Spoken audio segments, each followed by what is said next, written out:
40 years of showing up, and the one time I finally sit down, they act like I've committed a crime. My name is Robert Hensley. I'm 66 years old. I live outside Asheville, North Carolina, up in the hills off Beaver Dam Road, a stretch of land my father cleared with his own hands before I was even born. I've lived on this property my entire life. Same ridge. Same view of the mountains turning blue in the evening. Same man, mostly, except for what I'm about to tell you. I spent 36 years running heating and cooling crews before I sold the business and retired for good. Up before dawn every day that wasn't Sunday. Drove the same Ford truck for 11 years because new trucks were for other people, not for a man with 2 kids to put through school. My late wife Doreen used to say I'd rather replace a transmission 3 times than buy something new for myself. What my kids never understood was that every job I took, every extra weekend crew I ran, every dollar I didn't spend on myself went into land. I bought parcels quietly over the decades, 40 adjoining acres by the time I stopped counting. I never talked about what it was worth. That's just not who I am, or who I was. My 66th birthday landed on a Tuesday in early July. My daughter-in-law made a pound cake because that's what Doreen used to make, and I appreciated the gesture more than she'll ever know. My son Wade and my daughter Sherry both called. Fine calls. Warm enough. Combined maybe 6 minutes. I didn't think much of it. They've got their own lives, their own kids now, and I understand that better than most. What they didn't know, what nobody on this earth knew except my accountant and the fellow who runs the marina, was that 2 weeks before my birthday, I'd put a deposit down on a 42-foot cabin cruiser docked out on Lake Norman. Sea Ray, twin engines, a galley bigger than my first kitchen. I'd been walking the docks out there for 9 years, just looking, never letting myself ask the price out loud. $110,000, paid in full. I drove out there the morning after the deposit cleared, and sat in the captain's chair for 20 minutes without turning the key. Just sat there, ran my hand along the wheel, listened to the water slap against the hull. I felt something I hadn't felt since before Doreen passed. Like I'd done one single thing in this world for Robert. Not for the mortgage on Wade's first house that I co-signed, not for Sherry's nursing school, not for the down payment on either of their cars. For me, I should have known that feeling was borrowed time. Welcome to Dad's Raw Revenge. Hit that like button, drop a comment telling me where you're tuning in from, because this story is going to take you somewhere you don't expect. Sherry found out first. She drives out to check on me most Saturdays, has since her mother passed 4 years back, and I love her for it even when I wish she'd call ahead. She pulled up the gravel drive and just stopped the car, engine still running, staring at the boat trailer and the tarp-covered shape sitting where my old fishing John boat used to be.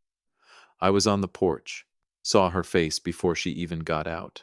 "Morning, sweetheart," I said. She got out slow, eyes locked on that tarp like it might move. "Dad, what is that?" "That's a boat, honey, 42 feet of it." She walked toward it the way you'd walk toward a car wreck, pulled the tarp back an inch, saw the hull, let it drop again. "You bought a boat." "I did." "When?" 10 days ago. Birthday present to myself." She turned around slow, and I watched something shift behind her eyes, calculating, the way her mother used to calculate grocery totals in her head at the register. "How much, Dad?" I took my time answering. 110. The sound she made wasn't a word. It was air leaving a tire. She had her phone out before she reached her car door. I watched her back down the driveway, phone already to her ear before she hit the county road. I knew exactly who she was calling. Wade showed up the next afternoon, Sherry riding shotgun in his truck. They hadn't called ahead, which told me everything I needed to know. When they come separate, it's casual. When they arrive together unannounced, there's been a phone call, there's been a plan, and there's an agenda sitting in the truck bed with them. My daughter-in-law Katie was inside folding laundry, and she caught my eye through the screen door when she heard the gravel crunch. Her look said, "Go easy on them." My look said, "I already know what this is." They came in and sat in the front room, Wade on the ottoman he's used since he was a teenager, Sherry in Doreen's old rocking chair by the window, the one nobody else is allowed to sit in, but somehow Sherry always does. I sat across from both of them. Nobody spoke for a moment. Here it comes, I thought. Wade leaned forward, forearms on his knees, same posture his mother used when she meant business. "Dad, we need to talk about the boat. Figured you might." $110,000, Dad. He said it the way you'd say someone had been arrested. It's a fine vessel, son. That's not the point. He glanced at Sherry like he was passing her the baton. She took it. Dad, we're worried about you. She folded her hands in her lap, prim as her mother taught her. You're 66. You should be thinking about your care, your future, not spending like this. I looked at her steady. Spending like what, exactly? Like you've got money to burn. I saved for that boat for 9 years, Sherry. That's Dad. It's $110,000. I'm aware of the number. I wrote the check myself. Wade cut back in. Dad, you're living too large. You hear me? You need to pull back. There it was. Living too large. I let those 4 words sit in the room a good long while, let them breathe. Katie appeared in the doorway. Can I get anybody sweet tea? I just made a pitcher, Mom's talking, Wade said, barely glancing at her. Katie's jaw went tight. She looked at me.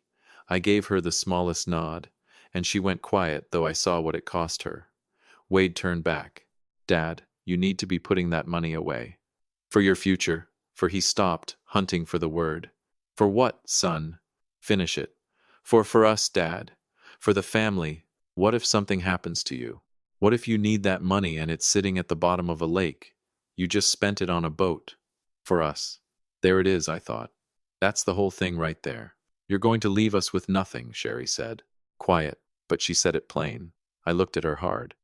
Is that really what you think? She didn't flinch. I'm just being honest, Dad. I nodded slow, looked down at the floor, looked back up at both of them.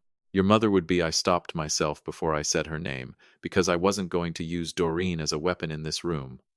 I've worked my whole life, I said instead. But maybe you're right that I need to be more careful. I hear you both. Wade blinked, caught off guard, like he'd braced for a fight that never came. So you'll take it back. Didn't say that, son. I hear you. I'll cut back. I stood up, and that was that.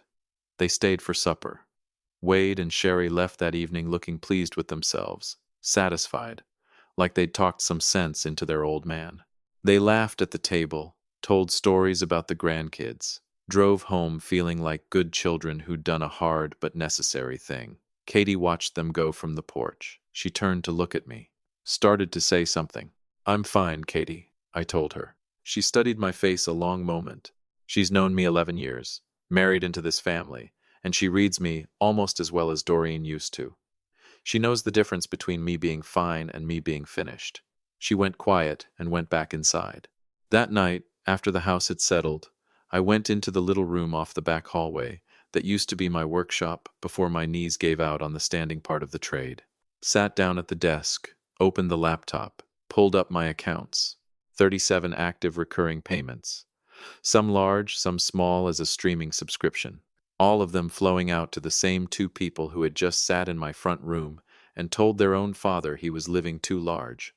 I started with the smallest one first, and then I just kept going down the list. Stay with me here, because what happened over the next 7 weeks, nobody in that house saw coming. It was the second week of August when the first domino tipped. I didn't send a text, didn't leave a note, didn't say a word to anybody. I just sat on my porch every evening with my coffee and watched the calendar turn. Katie knew something was building. She'd seen my face the night Wade and Sherry left. She'd heard the keyboard clicking past midnight through the wall. But she didn't ask, because Katie has learned the difference between a conversation I'm ready to have and one I'm not. I wasn't ready. So she waited, and I watched. It started with Wade. Wade drives a 2023 Silverado, the big one, the one he had to have. Truck payment, $680 a month. His name's on the loan, my account's on the auto draft. Was on the auto draft. I was out on the porch on a Wednesday morning, coffee in hand, reading the local paper the old-fashioned way, when my phone lit up. Wade. I let it ring twice before I answered. Dad, his voice already tight, already working to stay level. Something wrong with your bank? Morning to you too, son. Dad, my truck payment bounced. Got a text from the finance company. Is there a mix-up? I took a slow drink of my coffee before I answered. Dad, what's supposed to mean? My payment bounced. I got a late fee already on there. Well, I said, easy as anything. Might be worth looking into. Silence. Looking into Dad, you pay that. You've paid that since I drove it off the lot. I know. So what happened, Dad? I'm cutting back, Wade. Kept my voice level the whole way through. You told me to. Remember. A longer silence this time, one with a lot of thinking crammed into it. Dad, the truck payment. You have a good Wednesday, son. I hung up, folded my paper back over, and the mountain didn't say a word either way. Sherry took a little longer to catch on. She's always been quicker than Wade at spotting a pattern, but even she needed a few more days to connect the dots. She probably figured Wade's truck thing was a one-time bank hiccup, something her old man would fix by Friday. Then her car insurance lapsed without warning. Then her Netflix, her Disney Plus, and the gym membership she never uses but keeps anyway all cut off in the same 48-hour stretch. Then the family cell plan, the one she'd been riding since her junior year of college, dropped her line to nothing but calls and texts. She rang Katie first. I heard Katie's end of it from the hallway. Sherry, honey, slow down your what? Okay. Breathe. Katie looked up and caught me standing there, and her face did three things at once. Worry for Sherry, understanding of exactly what I'd done, and a careful neutrality she was trying to hold together in front of both of us at the same time. Just give me a minute with your father-in-law, sweetheart. Okay? She hung up. We stood there looking at each other, a long moment. Robert. The phone plan, Katie said. Robert? The gym? Too? She said I was living too large, I said. She's 29, Robert. She didn't mean, she meant something, Katie. Katie pressed her lips together, crossed her arms, uncrossed them. She wanted to be upset with me, and couldn't quite land on it, and that struggle sat plain across her face. Robert, her insurance lapsed. She drives 40 minutes each way to work. Then she can call the insurance company and set up her own policy. She's 29 years old, Katie. Robert, how much is a policy going to run her? 90, 100 a month? She can't cover $100 a month? Katie went quiet after that. I went back to my chair on the porch. By the third week of August, both kids' data was throttling. They'd been on my family plan since high school, and I didn't cancel the lines outright, just logged into the account and dropped their data allowance to nothing. No warning from the carrier, no explanation, just a hard stop to a crawl. Wade called 4 times in one afternoon. Each call escalated a notch. First one confused, second one frustrated, third one loud enough that Katie left the room. I picked up the fourth. Dad, what in the world is going on with my phone? Been buffering all day. Can't pull up a map. Can't get an email to load unless I'm standing under the gas station Wi-Fi. Might want to look into your own plan then, I said. My own, Dad? I've been on your plan since I was 16? I know. I'm cutting back. You told me to.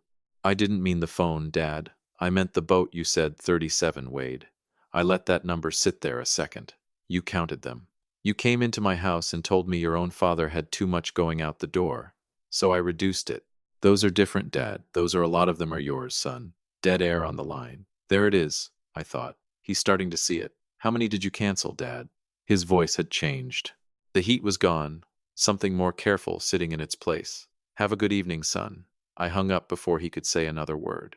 Katie reached her limit on a Friday evening. She's not a door slammer, never has been. So when she came to me, it wasn't loud. It was quiet in the way that scares you more. She sat across from me at the kitchen table, folded her hands, and looked at me with the same steady patience Doreen used to level at me across that same table for 38 years. Robert, please. Katie. Sherry got a second notice on the phone bill, and Wade's truck is 2 payments behind now. If it doesn't get caught up, they're sending it to collections. She paused. And Sherry called me crying this morning, Robert. She can't cover her insurance and her rent both in the same month, not on what the hospital pays her. You know that. I do know that. Well, that's precisely the problem, Katie. She's 29. I know she can't cover it on her own. That is the whole problem sitting right there. Katie looked down at her hands. Robert, they came into your house and told their own father he needed to stop spending money on himself. I said, keeping my voice even the whole time. I agreed with them. I stopped. Robert, you know they didn't mean it like what, Katie? What exactly did they mean? She didn't have an answer for that. What did they mean? I asked again. Because I've turned it over in my head for 7 weeks now, and I keep landing on the same word. They said us. Wade told me I'd leave them nothing. Sherry told me I was spending money that belonged to them. I leaned forward a little. At 66 years old, after 36 years running crews before sunup, after every acre I bought quiet and never bragged about, my own children looked me dead in the eye and made me feel like a criminal for buying myself a boat. Katie's eyes went wet. She didn't let it spill over, just sat there holding it. I know, she said softly. I know they were wrong to say it. Then let me finish this, Katie. She looked up at me. Trust me, I said. She held my gaze a long while, then nodded once, small, stood up, and went back to the kitchen. That was the last time she asked me to stop. Now here's where it gets good. My brother Dale's boy, my nephew Colton, works construction over in Hickory and runs into Wade at a supply house one afternoon. They start talking. Colton has never once in his life been able to hold a piece of news, bless him, and he lets it slip that he'd heard from Dale, who'd heard from his wife, who'd heard it from Katie crying to her sister on the phone. Robert's tying everything up in a trust. That's the whole of it. That's all, Colton said, but by Sunday morning both kids knew. The calls started at 7:15. I know because I was already up, already on the porch, already halfway through my second cup. My phone lit up, and I felt something settle over me. I can only call a very deep, very quiet peace. Wade. Dad, call me back. It's important. Sherry. Dad, I need to talk to you. Please call. By 9, Wade had called 3 times. By 10, Sherry was calling Katie instead of me. By noon, the boat wasn't the topic anymore. The visit started that same week. All of a sudden, Wade was free for Sunday dinner. All of a sudden, Sherry was stopping by midweek just to check in on her old man. They brought things. Wade showed up with a case of the coffee I like from that roaster in Black Mountain. Sherry brought a jar of the sorghum syrup from the general store out past Weaverville that I mentioned exactly one time in my entire life, which told me she'd been talking to Katie. I took it all graciously, said thank you, sat with them, let them talk. Didn't bring up the trust, didn't bring up the payments, didn't bring up the spreadsheet sitting in my desk drawer or the word us. Just let them visit, let them be warm and attentive, and suddenly deeply curious about their father's blood pressure and his knees. And I watched. It's a peculiar thing, how the promise of an inheritance improves a person's calendar. If you've been with me a while, drop where you're listening from down in the comments. Hit that like button too, and make sure you're subscribed, because they had no idea I hadn't even gotten to the part where I sit them down. That part was still coming, and I'd been carrying it for going on 29 years. Some men get even loud. I got even with paperwork. It was a Sunday in the middle of September when I picked the day on purpose. Sunday means nobody's got a shift to hide behind, nobody's got a meeting excuse to leave early. Sunday means you sit at the table and you deal with what's in front of you. I called them both the evening before. Kept it simple. Supper tomorrow, 2 o'clock. Don't be late. Wade asked, everything okay, Dad? Everything's fine. 2 o'clock. Sherry asked if she should bring anything. Just yourself, I told her. Then I hung up and went into the back room, opened the bottom drawer of the desk, the one with the lock, and pulled out a folder I'd been building since the day after that first conversation in July. Sat there a long while, just looking at it. 36 years of receipts, 29 years of payments, 160 pages printed clean, sorted by year, by category, by name. Closed the folder, went to bed, slept like a man with nothing left hanging over him. They pulled in together at 1:57, Wade's Silverado, which I noticed he'd managed to get current on, probably borrowed the money from somebody. They sat in the truck a good 2 minutes before they got out, getting their story straight, I figured, lining up whatever they'd rehearsed on the drive over. I had the door open before they made it to the porch steps. Come on in. Katie had made a pot roast, the whole house smelling like Sunday, like nothing in the world was wrong, like this was any other September in 29 years of Septembers. We ate first, I made sure of that. Sherry tried steering the talk toward the trust rumor twice during the meal, and I redirected both times, asked Wade how the crew was running, asked Sherry about the new unit at the hospital, told Katie the roast was the best thing she'd made all year. Let them eat, let them settle in, let them believe maybe this really was just supper. When the plates were cleared, I stood up. Let's go sit in the front room. I let them get comfortable, Katie in her usual spot near the kitchen doorway, Wade and Sherry on the couch. Same seats as July, same room, entirely different air in it.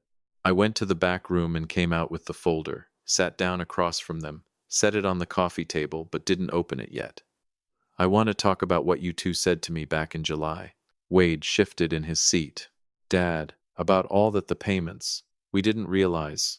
I know you didn't, I said, and that's on me. I never sat you down and showed you the whole of it. Never made it real for you. I'm correcting that today. I opened the folder. This is every payment, laid out by year, going back 29 years. I turned it around and slid it across the table. Take a look at the first page. They both leaned in. Wade picked it up first. I watched his eyes travel down the page, watched him slow down, watched the color drain clean out of his face. First column's the payment, I said. Second column's the monthly amount. Third's how many months it ran. Fourth column, I tapped the table once, is the total. Sherry was reading over his shoulder now, and her hand came up slow and covered her mouth. I didn't say another word. Let the numbers do the talking, because numbers don't get emotional, numbers don't get defensive, numbers just sit there and tell you the plain truth. Wade turned the page. Then the next one, 29 years of truck payments and car insurance, and cell phone bills, and rent help, and tuition, and security deposits, and medical bills and dental work, and moving trucks, and 100 other things that had flowed quiet out of my account into their lives like water they never once had to think about, because it was simply always there. He got to the final page, the total line at the bottom, and just stared at it. Dad. His voice came out thin, stripped down to nothing. This says $1.4 million. I said it plain, the way you'd read off the weather. Over 29 years, give or take. The room went dead quiet. Not an awkward quiet. Not an angry one. A reckoning kind of quiet. The kind where the air itself feels thin and fragile, and one wrong word tips the whole thing over. Wade set the papers down slow, like they'd gone fragile in his hands. I never knew, he said quietly. I know you didn't. That's the whole point. I leaned forward, elbows on my knees, looked at both of them steady. You came into this house in July and told me I was living too large. Told me I needed to cut back. Told me I was going to leave you both with nothing. I paused there. I want to ask you something, and I need you to actually sit with it before you answer. Another pause. Which part of that 1.4 million was living too large? Neither one of them said a word. Good, I thought. There isn't an answer. I bought one boat in 66 years of working. One boat. $110,000. And you sat in my front room and made me feel like I'd done something shameful. I shook my head slow. I sat right there and smiled and agreed with the both of you. But that night I went to my desk and sat with every single line on that spreadsheet. And I thought, if 110,000 for their own father is too large, let's find out what they think about 1.4 million spent on themselves. Wade opened his mouth to speak. I'm not finished, son. He shut it. I'm not here to punish either one of you. I'm not holding this over your heads. I'm here because I love you both, and I've apparently done you a disservice by making your lives so comfortable you never had to learn what comfort actually costs. I sat back in my chair. So here's what happens from here. I reached into the folder and pulled out a second document, cleaner, shorter, drawn up by my attorney a month back. I had him restructure everything into a revocable trust. The money's still there, for the two of you. But it's protected now. It doesn't just land in your hands the day I'm gone. Wade, the trustee won't release a dime to you until you've held steady work for 2 full years running. Sherry, you'll need to carry your own rent, on your own, for 18 straight months. Sherry's head came up sharp. Dad, I can't on what I make. I know. That's not cruelty, Sherry. That's me telling you plainly that something in this arrangement was broken, and the answer was never going to be my checkbook. I held her eyes steady. You're 29 years old. You are sharp and capable, and you have been robbed of ever finding that out because I made it too easy on you for too long. That's done now. Not because I'm angry, because I love you. Her chin started trembling. The tears came slow, one at a time. Wade sat there staring at the trust papers, jaw working. And the payments, he finally asked. All 37. Already canceled, I told him. Permanent? He looked up sharp. All of them. Every last one. Dad, my truck's been my own responsibility for 2 months already. You figured that out on your own, didn't you? He held my eyes, then looked away first. Yeah, he said, quiet. I did. Then you already know you're capable of it. The room sat in silence again. Katie hadn't said a single word this whole time. She sat in her chair by the doorway, hands folded, her tea gone cold on the side table. Not crying, not smiling, just present, the way she'd been through the whole thing, steady as the mountain itself. I looked between the two of them. I'm not your enemy. I'm your father. And I intend to be your father for whatever years I've got left. And I plan to spend some of them out on that boat I bought myself, and I won't be apologizing to a living soul about it. I let that settle a moment. But I'm done being the bank. That chapter's closed. Sherry wiped her face with the back of her hand. Took a breath. Dad, she said. I'm sorry. I really am. But she gestured at the trust document. This can't be permanent, right? You're making a point. We hear you, Dad. We get it. I looked at her steady. It's permanent, Sherry. The temperature in that room changed all at once. Permanent, Wade repeated, like the word was foreign in his mouth. He picked the papers back up, read them again, set them down hard this time. Dad, you're telling me you canceled everything, all of it, and now there's a trust with conditions attached, and that's just how things are from here forward. That's correct, I said. Because you told me to my face I was spending money that belonged to you. Wade stood up, not slow, not calm. Stood the way a man stands when something's moving inside him his body can't hold anymore. That's not what we said, Dad. He pointed down at the paperwork. I've got to hold a job for 2 years straight? I have a job, Dad. I've had one for 6 years. What's that even supposed to prove? It means you carry it without a net under you. He laughed. But it wasn't a real laugh. It was the sound a man makes when he's too angry to find words. So you just decide all this without a single conversation with us? Go to a lawyer, tear up everything, cancel 37 payments, and sit us down at supper to hand us a contract like we're employees. Lower your voice in my house, son. I won't lower a thing. He stopped, pressed both palms against his forehead. You have any idea what these past 7 weeks have been, Dad? My truck got reported to collections. I had to borrow $400 off Colton because I didn't understand what was happening with my own money. Money I'd counted on for years. Money that was never yours to count on, son. Dead silence. Flat silence. Then Sherry stood too, and that's when I saw it plain. The softness had left her face entirely. What was underneath it was something harder. You know what, Dad? Fine, fine. She picked her purse up off the couch. You want to play it like this? Like we're strangers you owe nothing to? Fine. But don't you sit there acting like you did us some kind of favor.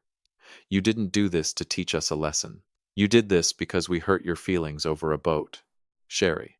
Katie was on her feet now. $110,000, Dad. We were worried about you. You were worried about your inheritance, I said. She flinched, because it landed, because it was true, and she knew it plain, and that made her angrier than anything else I could have said to her. We're leaving, she said, looking at Wade. Wade, come on. Wade stood there, still, looking at me, something moving behind his eyes I couldn't quite name. Anger, sure, but something else under it too. Something younger, something that didn't want to walk out that door. But Sherry was already moving toward it, and Wade has followed his sister his whole life. He picked his keys up off the side table, didn't look at Katie, didn't look at the folder, looked at me one last time. Hope the boat was worth it, Dad. And he walked out. The door didn't slam behind them. That somehow made it worse. A slam is feeling. A door pulled shut quiet is a decision that's already been made. I sat there and listened to the truck back out of the drive, listened to the road go quiet again. Then I heard Katie, still standing in the middle of the front room, hands hanging at her sides, shoulders up around her ears, crying, not loud, not for show, just steady, the way a person cries when they've been holding it back too long and the dam finally lets go. Robert. My name broke clean in half on her tongue. My kids just walked out of this house. I stood up, crossed the room, put both arms around her. She cried into my shoulder, hands gripping the back of my shirt like she needed something solid under her. They'll be all right, I told her quiet, into her hair. They'll be all right, Katie. You don't know that, Robert. I do. I held her tighter. She pulled back a little, looked up at me, eyes red, and I saw in her face everything Doreen used to carry too, every worry a mother ever holds for children who've stopped needing her and don't know it yet. What if they don't come back, Robert? They'll come back. Robert, Katie. I held her face in both my hands, looked at her steady.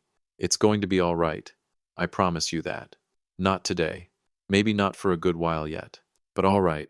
I wiped her cheek with my thumb. Trust me the way you've trusted me for 11 years now. She searched my face a long moment, looking for the man she'd married into this family alongside, the steady one, the one who'd never once made a promise he didn't keep. She found him there. She nodded. I walked her into the kitchen, sat her down at the table, poured her a cup of tea, sat across from her in that quiet house that still smelled like pot roast and a Sunday nobody had the stomach to finish. I built every bit of this. Every comfort, every safety net, every soft landing my children have ever known in their lives. I built it quiet, without ever once asking for a thank you. 36 years of giving everything I had to everybody else. One boat, for myself, one time, and they called it living too large. Let them work it out. They'll find their footing eventually, on their own 2 feet, same as I had to. Or they won't. But for the first time in longer than I can remember, that part isn't sitting on my shoulders anymore. If this one got to you, hit that like button, subscribe, and tell me down in the comments where you're listening from tonight. I'll see you on the next one.